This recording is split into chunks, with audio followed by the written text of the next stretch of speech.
Bonsoir Carlos Ghosn. Bonsoir. Beaucoup considèrent qu'aujourd'hui vous êtes un fugitif. Est-ce que ce mot, vous l'acceptez? Non. Pourquoi? Parce que fugitif suppose que vous fuyez la justice, ce qui n'est pas mon cas. Moi, au contraire, j'ai quitté le Japon pour rechercher la justice. Et la seule chose que je demande maintenant, c'est d'être dans des conditions dans lesquelles je peux m'exprimer, je peux me défendre pour établir ma réputation et pour passer à la contre-attaque, ce qui n'était pas possible au Japon. Mais on va répondre que vous avez fui la justice japonaise avec des moyens financiers importants pour ensuite être jugé dans le pays que vous souhaitez, c'est-à-dire le Liban. Alors qu'est-ce que vous répondez à ça? Moi, je n'ai pas dit quel était le pays où je souhaitais être jugé. Moi, je suis prêt à être jugé dans n'importe quel pays dans lesquels il y a une justice, dans lesquels vous pouvez vous défendre, dans lesquels vous êtes à armes égales par rapport à l'attaque, ce qui n'était pas le cas au Japon. On me dit, et finalement, vous avez violé la loi pour sortir du Japon, certes, mais j'ai 10 cas de violation de la loi par les procureurs. Nous avons fait une demande de rejet basée sur 10 faits dans lesquels les procureurs ont violé la loi selon mes avocats. Personne n'en parle. Et donc, cette fuite, elle a été organisée, vous ne voulez pas donner les détails, mais quel était votre état d'esprit et quand vous avez décidé de fuir le Japon? Écoutez, j'ai quitté le Japon, je préfère dire j'ai quitté le Japon plutôt que fuir le Japon, parce que dans mon esprit, je l'ai quitté parce que quand j'ai perdu totalement l'espoir d'avoir un minimum d'équilibre, d'avoir un minimum d'assurance que le procès allait être équilibré, j'ai perdu, et je dirais même mes avocats me disaient, ils l'ont déclaré dernièrement, ils ont dit, bon, vous n'aurez peut-être pas un jugement équilibré, mais on est sûr de votre innocence avec tous les arguments qu'on a, on va plaider pour votre innocence. Mais ça, c'était il y a plusieurs mois, c'était déjà... Ça c'est il y a 2 mois, mais cependant, quand de l'autre côté, ils vous disent que le taux de conviction au Japon est de 99,4%, 99,4% de gens sont condamnés, il vous reste 0,6% de chance. Alors ça, c'est en moyenne. Et la façon dont ils traitent les étrangers, moi je suis persuadé que pour les étrangers, c'est pas 99,4%, c'est bien plus élevé. Je vais vous donner quelques exemples sur la façon dont ça se passe. Nous ne comprenons rien aux traducteurs. Vous savez, il y a mon cas, il y a le cas de Greg Kelly. Nous ne comprenons rien aux traducteurs. Nous avons demandé de changer de traducteur, refusé. Donc le fait que nous ne comprenions pas ce qui se passait dans toutes les séances de préparation ne concernait pas du tout le juge. Nous avons demandé à ce qu'il y ait une fixation de la date de jugement, 13 mois après l'arrestation.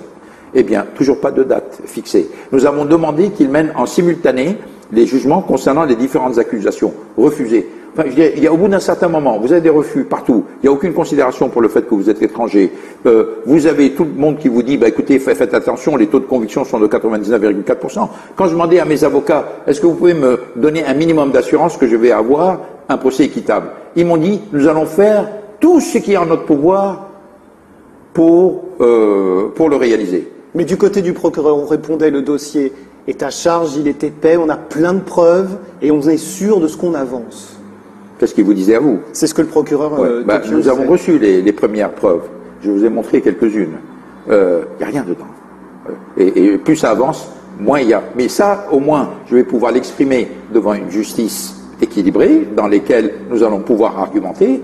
Je craignais, moi, qu'au Japon, le truc était à charge. Vous savez, moi, j'ai participé à des... Je ne suis pas un avocat, c'est la première fois que je me retrouvais dans un contexte de ce type.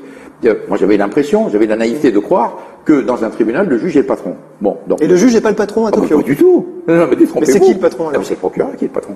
Le juge est une sorte de gentil organisateur. Mais attendez, moi j'ai suivi 10 séances, je suis habitué à des réunions, j'ai suivi 10 séances de ce qu'on appelle le pre-trial, avant le procès. Et ben, vous avez les procureurs, vous avez la défense et vous avez le juge. Bon, le juge pose une question au procureur, il dit écoutez, je ne peux pas vous répondre, je vais répondre la prochaine fois. Il dit il faudrait remettre des documents à telle date. Ils disent on va essayer. Quand la date arrive, ils ne donnent pas le document. Le juge leur demande pourquoi on n'a pas remis de document. On a beaucoup de boulot. Enfin, je dirais, tout est comme ça. Quand on a demandé qui a signé un accord avec vous, le plea bargain, qui a signé avec vous, ils refusent de répondre. Le juge ne les oblige pas à répondre.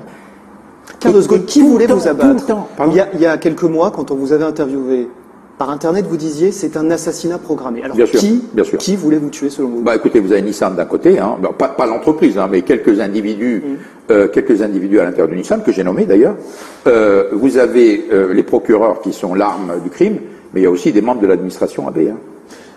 Un mot, pour bien comprendre cette fuite, vous êtes dans quel état d'esprit quand vous le faites? Est-ce que vous avez peur d'échouer?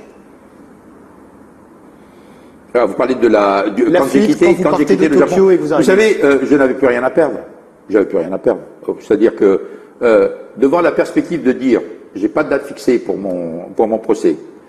Si le procès démarre, ça allait prendre 4 ou 5 ans. On m'interdit de voir mon épouse. On m'interdit de parler à certains de mes enfants.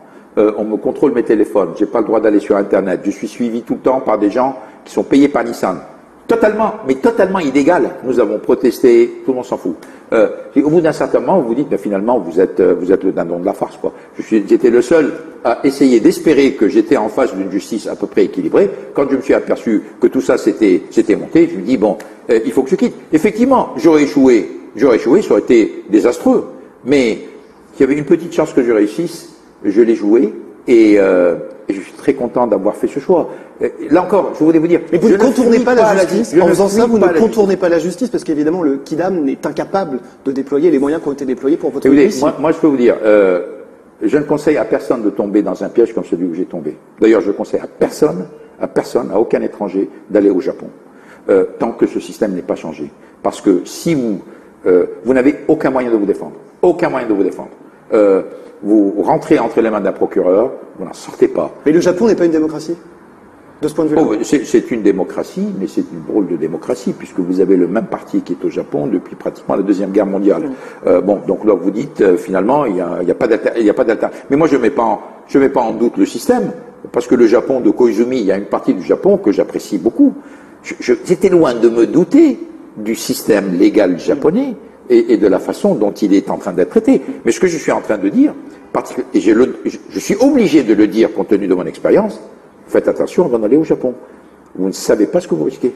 Carlos Ghosn, sur les affaires, 4 inculpations au Japon avec des soupçons de malversation. Est-ce que vous pouvez dire ce soir qu'il n'y a pas 1 euro qui a été mis dans votre porte-monnaie, dans votre compte bancaire, et qui devait normalement revenir à Nissan ou Renault? Je vous le dis. Il n'y a pas 1 euro qui est rentré dans mon compte bancaire et je vous le dis, je suis innocent sur les 4 charges et je suis prêt à le prouver. Et je dois vous dire que, vous savez que tous mes comptes en banque ont été épluchés, hein, tous. En France, aux États-Unis, tout a été épluché. Pas les miens, de toutes les personnes qui ont été suspectées. Ahmed Bawan, son père, Kumar, Joufali, tout a été épluché, tout. Si vous pensez un instant que si les procureurs avaient trouvé un seul virement douteux, ils n'auraient pas mis en première page, parce que eux, ils disent qu'ils n'ont pas le droit de parler, mais en fin de compte, nous savions par la presse qu'ils passaient tout à la presse, je dirais, on se fait des illusions. S'il y avait la moindre preuve, ce serait déjà su. Ils n'ont rien. Vous n'étiez pas intéressé et obsédé par l'argent, comme on a pu l'entendre, y compris dans votre entourage? Écoutez, franchement, si j'étais obsédé par l'argent, quand en 2009, on m'a proposé d'être le patron de General Motors, au double du salaire que je touchais chez Renault Nissan, pour une tâche beaucoup plus facile, je l'aurais prise. Et je regrette d'ailleurs ce choix. Si en 2009, j'avais pris Steve Ratner, qui avait été nommé par Obama. Donc l'administration Obama. L'administration Obama, qui m'avait dit, le président est d'accord, mais vous devez devenir patron de General Motors. Vous savez, 2009, on était en pleine crise financière. J'ai dit, je ne peux pas faire ça. Pourquoi? Un capitaine ne quitte pas le navire en pleine crise financière. Vous vous rendez compte? Et ça, aujourd'hui, vous regrettez cette décision? Évidemment que je regrette. Enfin, vous serez à ma place, vous ne le regretterez pas. Je regarde Marie Barra, qui est patronne de General Motors. Elle a 2 fois mon salaire, elle est respectée, personne ne la critique, alors que moi, on m'a assassiné sur des problèmes. C'est parce que je demandais mon dû, on me disait, ah, M. Ghosn, il est très matérialiste, etc. Je dirais, je le regrette, bien sûr, je le regrette.